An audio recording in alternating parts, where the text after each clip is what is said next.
The blue-green alien stared at her glowing map with frustration bubbling in her chest. Kiravel had been making star charts for over 30 years, and she had never seen anything like this before. Her long fingers traced the empty space on the holographic display, a dark void that seemed to mock her expertise. Every other part of the galaxy sparkled with detailed information. Trade routes glowed like golden threads connecting thousands of worlds. Dangerous zones pulsed with warning colors. Safe harbors for travelers shimmered with welcoming light, but right in the middle of everything, taking up the space of 200 star systems, was nothing but darkness. The official records called it human space, no data available. Those 6 words had haunted Kiravel for months. She pulled up the historical files on her computer. Even though she had read them countless times before, the numbers always shocked her.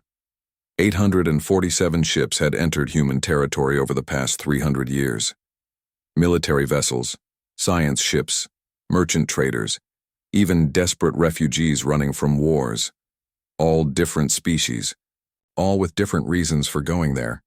None had ever come back.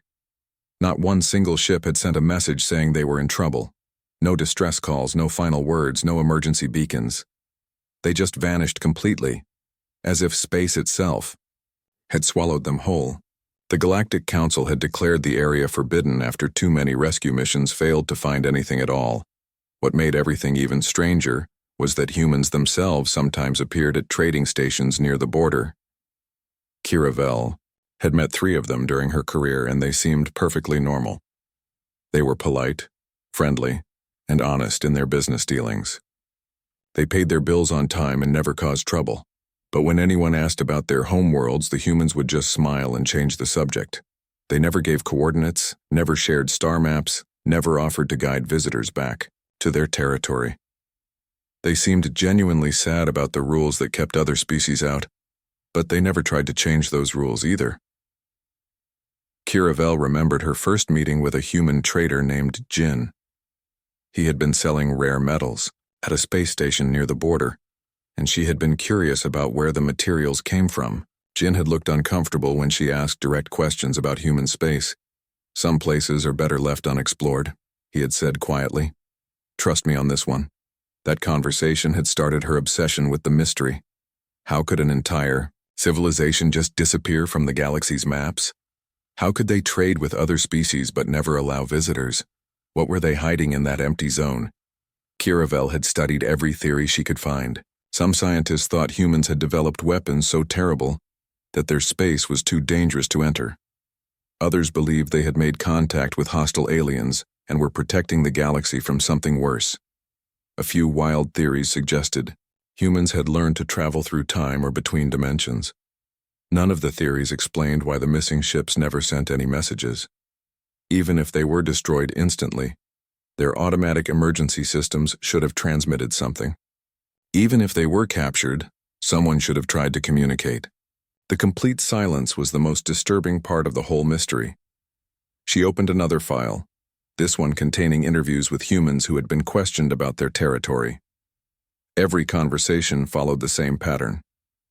The humans would be helpful and friendly until the questions got specific. Then they would become evasive without being rude. One human named Su-Ah had been particularly honest about the situation. "We're not trying to be mysterious," she had said, "but some doors shouldn't be opened. The prohibition against entering our space isn't meant to keep you out. It's meant to keep you safe." Safe from what? That question had kept Kiravel awake for many nights. She looked at her star chart again, focusing on the areas right next to human space. Those regions were well mapped and frequently traveled. Ships passed by the human border every day without incident.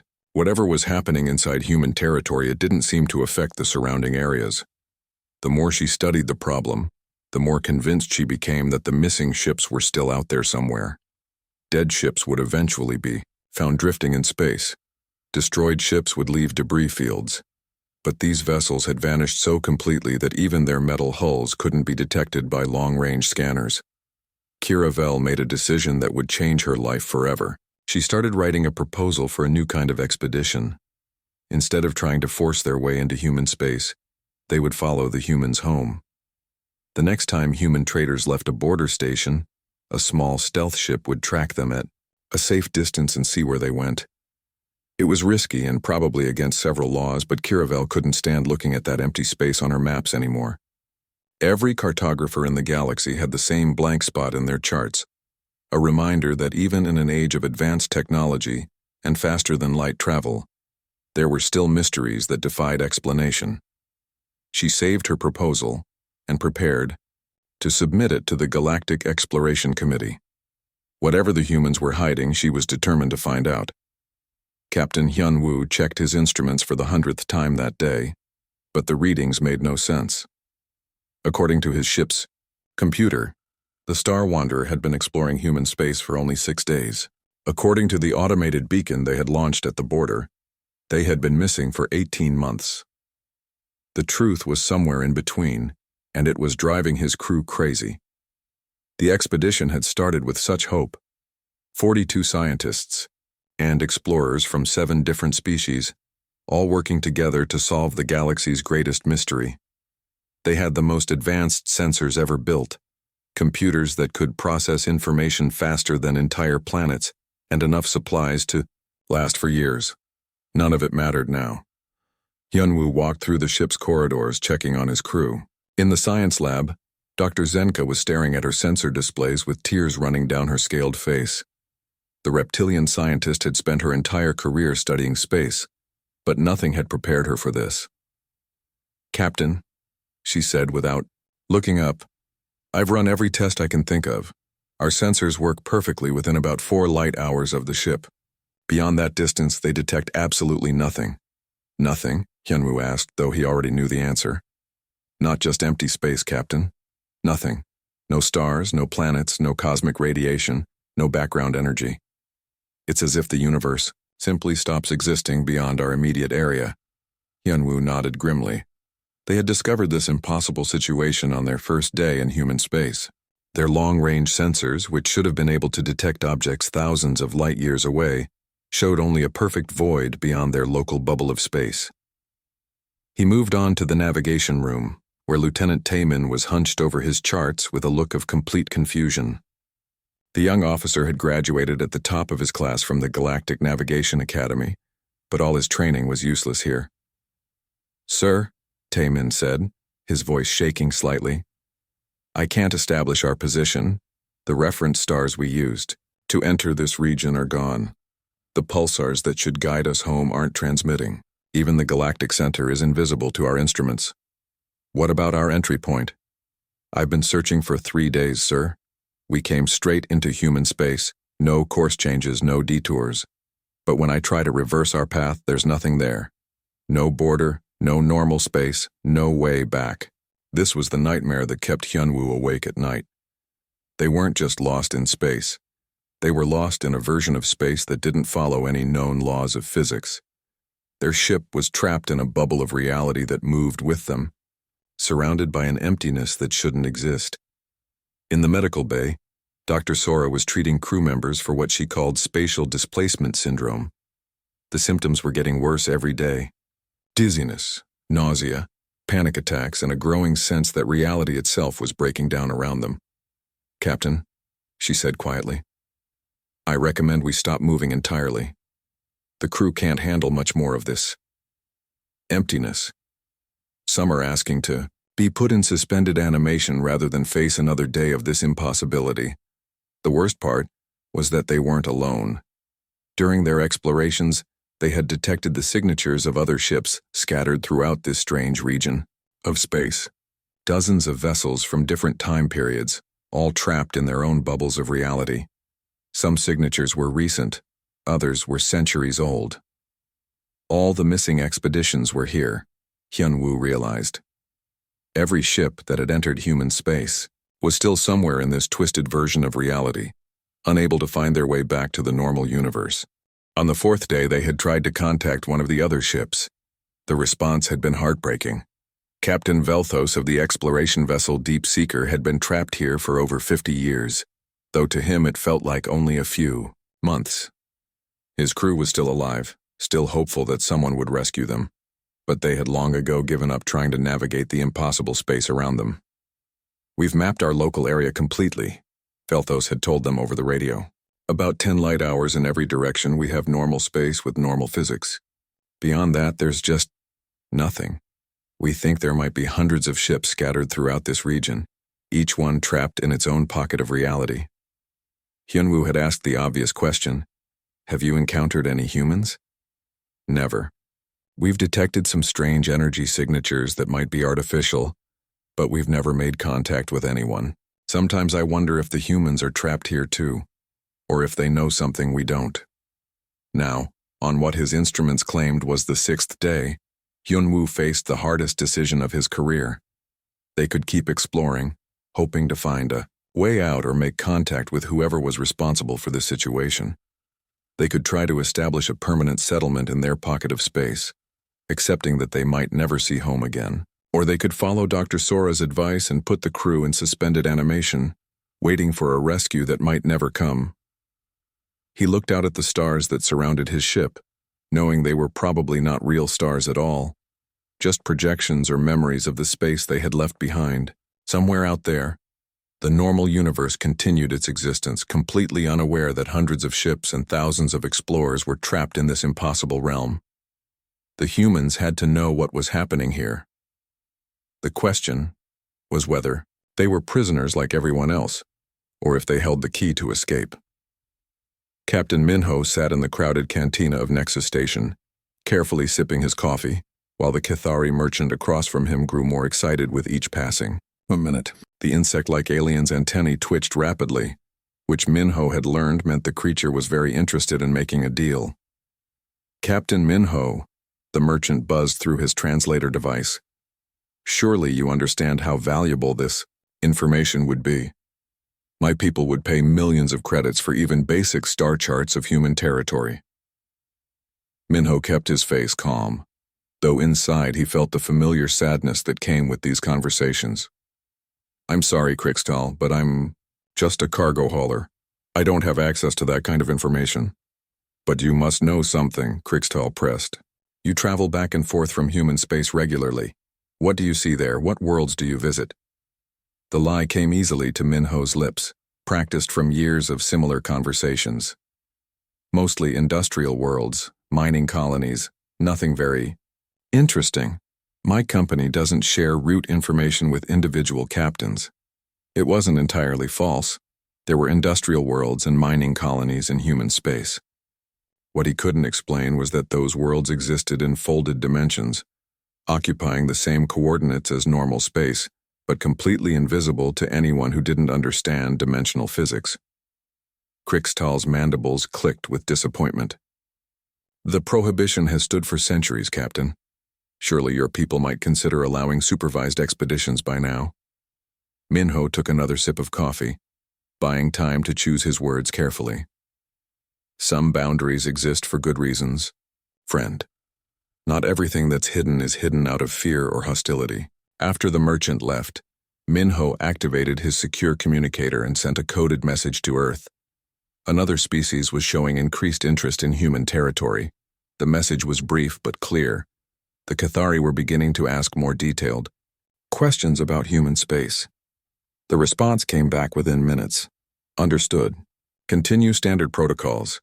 New intelligence suggests timeline may be accelerating." Minho closed the communicator and stared out the cantina's viewport at the stars beyond. Most of the beings in this station had no idea that they were looking at only a tiny fraction of what actually existed in this region of space. Reality was layered here, folded and compressed in ways that made normal physics scream in protest. He remembered his first trip back to Earth after learning the truth about human space. His ship's instruments had gone crazy as space twisted around him, dimensions folding and unfolding like origami made from the fabric of reality itself. When the fold completed, he found himself looking at Earth, still in the same galactic coordinates, but now existing in a parallel dimension that was completely separate from normal space. The sight had taken his breath away. Earth wasn't alone in its dimensional pocket. Hundreds of worlds sparkled in the folded space around it, connected by transport networks that existed outside conventional physics. Cities floated in space without support, their gravity generated by technology that manipulated the fundamental forces of reality. But the most shocking discovery had been the graveyard. In a special section of folded space, Minho had seen them. Hundreds of alien ships trapped in dimensional bubbles like insects in amber. They weren't destroyed or damaged. Their crews were still alive, still going about their daily routines, completely unaware that they were prisoners in a physics puzzle they couldn't solve. The expedition ships that had entered human space over the centuries weren't victims of human aggression. They were casualties of a technology so advanced that their instruments couldn't even detect it, let alone navigate through it. When they crossed into human territory, they became trapped in folded dimensions, alive but forever, separated from the normal universe. Minho had asked the obvious question during his briefing: why don't we help them? The answer had been heartbreaking in its simplicity.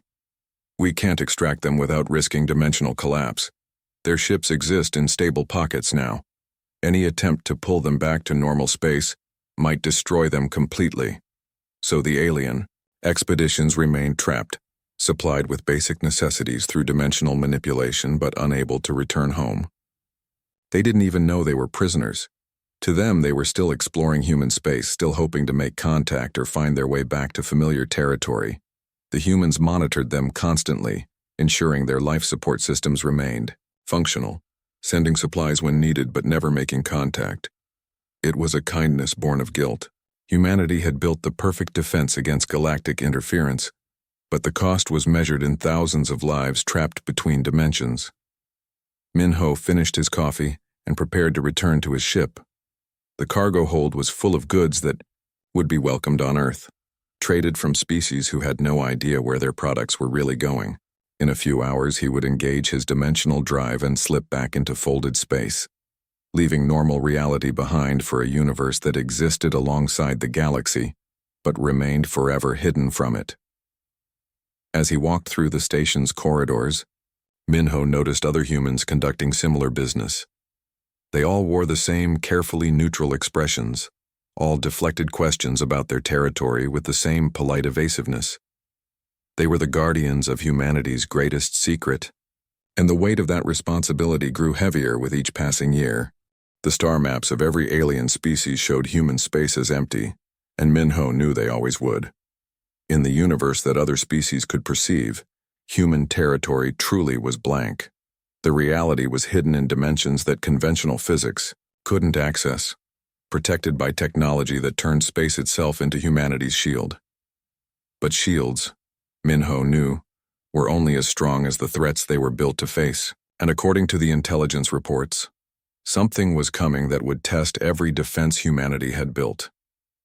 Dr. Yunji stood before the massive curved screen that displayed humanity's greatest secret. The assembled leaders of Earth's colonial government sat in silence as the holographic projection showed two versions of the same galaxy. One looked normal, filled with stars and planets that any alien species would recognize. The other revealed the truth. For 847 years, Yunji began, her voice echoing in the vast chamber, humanity has existed outside normal space-time. What you see here is our actual territory compared to what the rest of the galaxy can detect. The hologram shifted, showing Earth as it appeared to alien sensors, completely invisible. Then it revealed Earth as it truly existed, wrapped in layers of folded dimensions that occupied the same coordinates but remained completely separate from normal space. President Young-Soo leaned forward in his chair. Dr. Yunji, please remind the Council of the human cost of this technology. Currently, 2,847 non-human vessels remain trapped in dimensional folds throughout our territory. Their crews are alive and healthy, but they cannot return to normal space. Our estimates suggest they could survive indefinitely in their current state, but extraction would require us to risk destroying everything we've built here. A murmur of concern rippled through the chamber. Every person present understood that those numbers represented actual lives, actual families who would never see their loved ones again. Yunji continued her presentation, her hands moving to control the holographic display. The dimensional fold technology came from humanity's unique approach to physics. While other species focused on traveling faster through space, We learned to step outside space entirely. The display showed the early days of human space exploration, when the first colonies were established using conventional technology. Then came the breakthrough that changed everything. Human scientists had discovered how to fold space-time itself, creating pocket dimensions that could contain entire star systems while remaining invisible to the outside universe. When we realized the galaxy contained species that might threaten human survival, we made a choice, Yunji said. Rather than build weapons or form military alliances, we decided to disappear entirely. The Sanctuary Protocol was implemented to protect humanity by removing us from the equation. The hologram now showed the full scope of human civilization as it existed in folded space. Hundreds of worlds, billions of people, cities that floated freely in dimensions where gravity could be controlled and shaped. Technology that seemed like magic to species still bound by normal physics. The process worked perfectly, Yunji continued. We became invisible to alien sensors, while maintaining our ability to observe and interact with the galaxy when necessary. Our trade missions could enter normal space briefly, conduct business, and return to dimensional safety without revealing our true nature. Council member Hai Jin raised her hand. But the cost was isolation. We've spent centuries hiding from potential friends as well as potential enemies, that's correct. The Sanctuary Protocol was always meant to be temporary, but once we were hidden, it became difficult to reveal ourselves without appearing threatening to other species. President Young-Soo stood up, his expression grave. Dr. Yunji, please, share what our deep space monitoring stations have detected. The hologram changed dramatically, showing the edge of the galaxy where space met the void between galaxies. Something massive was approaching from that empty darkness. Something that registered on humanity's advanced sensors but would remain completely invisible to conventional physics. Long-range dimensional scanners have detected an artificial construct approaching from outside our galaxy, Yunji announced. Current estimates suggest it will arrive in approximately 50 standard years. The construct appears to be the size of a solar system and operates on principles we don't fully understand. The chamber fell completely silent. The implications were staggering. Whatever built this construct possesses technology that operates beyond our current understanding. Yunji continued. When it arrives, it will encounter a galaxy populated by species whose most advanced physics cannot even detect folded space, let alone defend against technology that transcends dimensional barriers. She paused, letting the weight of the situation settle on the assembled leaders. The construct's approach pattern suggests it's not exploring or seeking contact. It appears to be following a direct course toward the galactic center, and preliminary analysis indicates it may be designed to harvest or consume stellar energy on a massive scale. Council member Jinnah spoke up, her voice shaking slightly. Are you saying this thing could destroy the entire galaxy? We believe it could drain the energy from every star system it encounters. If left unopposed, it could render the galaxy uninhabitable within a matter of decades. President Young-Soo walked to the center of the chamber, facing the assembled council. This brings us to the decision we must make today. The Sanctuary Protocol has served its purpose. We are no longer a vulnerable species hiding from potential threats. We have become the galaxy's best hope for survival against something that no other civilization can even detect. The hologram shifted one final time, showing a timeline that stretched 50 years into the future. At the end of that timeline, the alien construct would arrive and every species in the galaxy would face extinction unless they could access technology that most of them couldn't even imagine.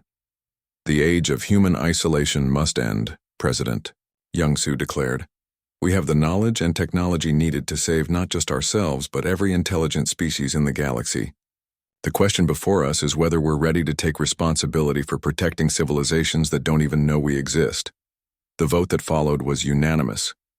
Humanity would begin the careful process of revealing dimensional technology to selected alien species, starting with those most likely to understand and accept the truth. The star maps would no longer show human space as blank, because humanity was finally ready to fill in those empty regions with the truth. Ambassador Jun-Ho appeared in the abandoned mining facility like a ghost stepping through a wall.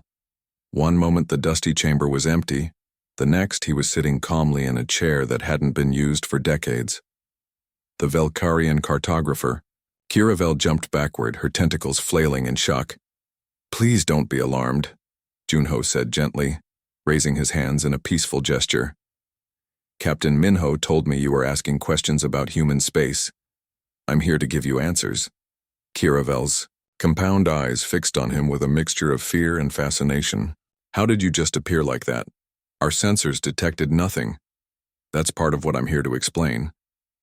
Junho activated a small device that projected a holographic display into the air between them. "Everything you think you know about physics is about to change." The hologram showed Kiravel's own star charts, with the familiar blank space where human territory should be. Then it shifted, revealing layer upon layer of hidden reality existing in the same coordinates. "The ships that entered human space weren't destroyed," Junho explained. "They're trapped in dimensional folds, alive but unable to return to normal space. Your people, along with crews from dozens of other species, are still out there." Kiravel's tentacles trembled as she processed this information. "You're saying humans have built a pocket universe?" "Multiple pocket universes, actually.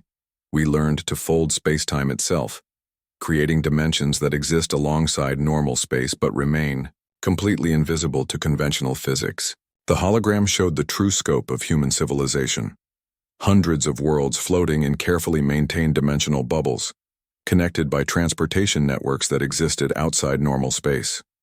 Cities that defied gravity, technology that seemed to bend reality itself. "Why?" Kiravel whispered. "Why hide from the galaxy?" "Because we detected something that's coming," Junho said, his expression growing serious. "Something that will threaten every species in the galaxy, including yours." The display changed, showing the galaxy's edge where something massive was approaching from the darkness between galaxies. The construct was enormous, easily the size of a solar system, and it was moving with clear purpose toward the galactic center. "Our deep space sensors can detect things that normal physics can't perceive," Junho continued. "This construct has been traveling for thousands of years, and it will arrive in approximately 50 years. When it gets here, it will encounter a galaxy full of species that can't even see it coming." Kiravel stared at the approaching threat, her mind struggling to comprehend the scale of what she was seeing. "What does it want?"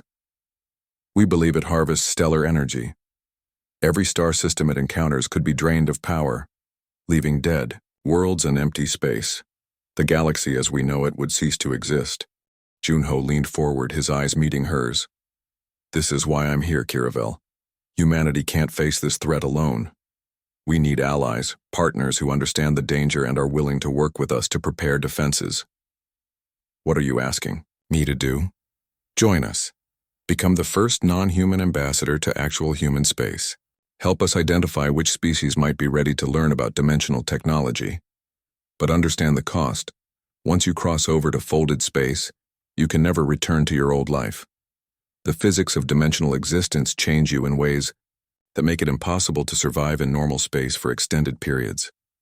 Kiravel looked at her life's work, the star charts that showed human space as nothing but empty darkness. "What about the trapped expeditions? Can they be saved?" "We're working on extraction procedures, but it's incredibly dangerous. Any mistake could collapse the dimensional pockets that keep them alive. It will require cooperation between human technology and alien expertise on a scale that's never been attempted." The weight of the decision pressed down on Kiravel like a physical force. She could return to her cartography, her ordered universe where space followed predictable rules, or she could step into the impossible, becoming part of humanity's hidden civilization. "If I refuse," she asked, "then we find another way to prepare your people for what's coming. But Kiravel, your species has produced some of the finest navigators in the galaxy. When the time comes to evacuate populations to dimensional refuges, we'll need guides who understand how to lead others through journeys that defy everything they know about physics." Kiravel thought about the thousands of missing ships, the crews still alive but trapped between dimensions. She thought about the approaching threat that could destroy everything she had ever known. She thought about the opportunity to see things that no member of her species had ever witnessed. "Show me," she said finally. Junho smiled and activated his dimensional fold generator. Reality twisted around them, space bending and folding in ways that made Kiravel's instruments scream warnings about impossible physics. The universe turned inside out, then reformed itself into something entirely new. When the fold completed, they stood in a vast observation chamber that offered a view of human space as it truly existed. Hundreds of worlds sparkled in the folded dimensions around them, connected by streams of light that carried ships and cargo between impossibly distant points in zero time. In the distance, massive construction projects stretched across light years. Defensive installations being prepared for a war that wouldn't begin for decades, but would determine the fate of every living thing in the galaxy. "Welcome to human space," Junho said. "Now let's talk about saving everyone." Kiravel stared at the impossible vista before her, knowing that her old life was over and a new one was just beginning. The star maps would never be blank again,